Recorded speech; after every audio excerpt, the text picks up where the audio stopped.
talk to me about your expectations of Sam. My expectations? I would just want full commitment. I would just want you to guarantee that you wouldn't cheat on me again. Sam, is that something you can guarantee for Yaya? I mean, I don't think there are any guarantees in anything. I can't predict the future. So it's not something that I can guarantee. I can guarantee you that I won't ever be the person that I was. And I can guarantee you that I'm not just gonna be running around here looking for hoes at the 7-Eleven. Like, if I cheated and something like that happened, it would have to be an extreme scenario. Okay, and what the fuck is an extreme scenario? This ain't Wild and Crazy Kids, bitch. I'm glad you asked. Paris. Beautiful Parisian evening. It's not raining, but it's misty. And there's some mystery in the air, like the summer of 1939. It's one of those nights where you feel like anything can happen. I'm in a tux. Tom Ford gave it to me for the evening. It's a loaner, but he's not tripping if I fuck it up. I have a red envelope in my jacket pocket. I assume it says La La Land won Best Picture. Of course I give my keys to the valet. I don't throw them. I'm not a showboat. It's a very smooth transaction. Anyway, I'm on my way to some kind of art gala situation. It's the Lost Works of Basquiat.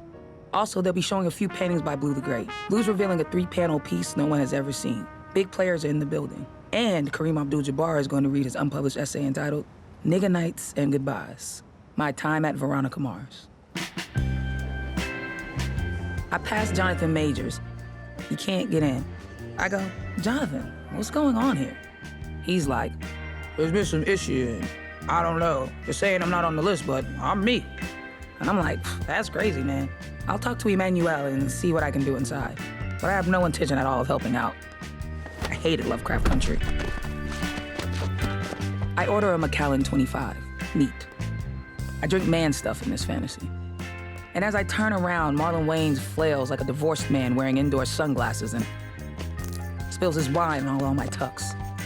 I look back at Marlon with the same rage I felt watching Lovecraft Country. I turn back to the bar to get some club soda. The wine is bleeding onto my white shirt. I'm all flustered. And then boom, I look up and it's Julia Roberts. Pretty woman Julia Roberts.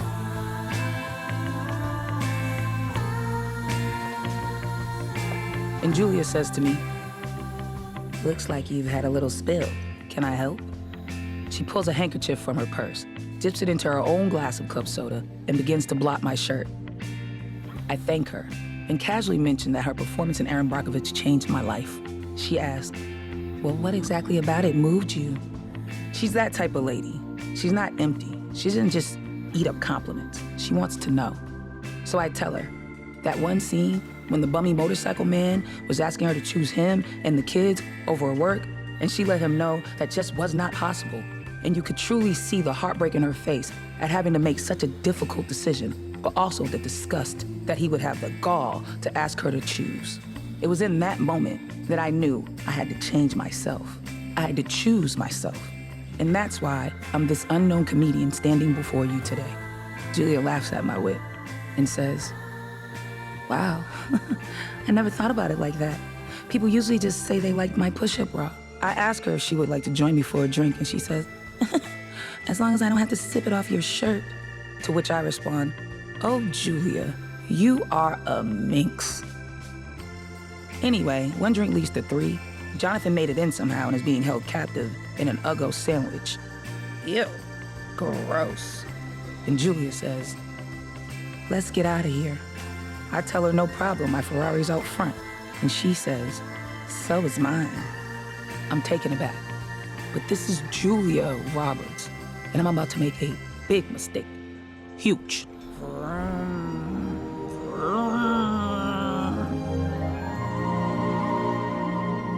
I stand close enough to Julia to smell her hair. Not Biden style, but I can still get a whiff. She smells like lilies and fruity pebbles. Intoxicating. We gaze out at people walking below, and I ask her where she thinks they're going, and she says, to hell if they don't pray. She lets out her signature laugh. I'm afraid, I'm intrigued, I'm rock hard. And Julia can tell. If there's music playing, I can't hear it. I'm too enthralled by her brown eyes and her pronounced clavicle. Julia then whispers the Lady Marmalade lyrics. I don't speak French, but I do know what that means. So I start to take off my pants. She grabs my hands and says, slow down, cowboy. I'm not going anywhere. Kiss me, right here. And she points to that goddamn clavicle.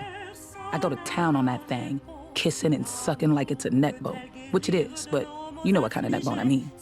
She's tearing at my clothes and I'm tearing at hers. She rips off my pants and my strap is already on.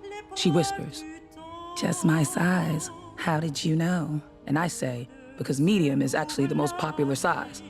She asks if she should suck it, and I say, no, I don't feel it. And she says, you don't really feel the other thing either. And I say, I kind of feel it more because you'd be grinding and shit, and anyway, it doesn't matter. Just let me make love to you, Julia Roberts. The rain begins to fall, and just as the two of us climax at the same time, the Eiffel Tower light show begins. It's blue, white, and red, in honor of Bastille Day, a holiday I don't even understand. But I do understand that I just beat up Julia Roberts' pussy, and so this day should also be marked in history. And that's the only time I would cheat. Fuck you then, bitch. I'm fucking Queen Latifah at a bus stop.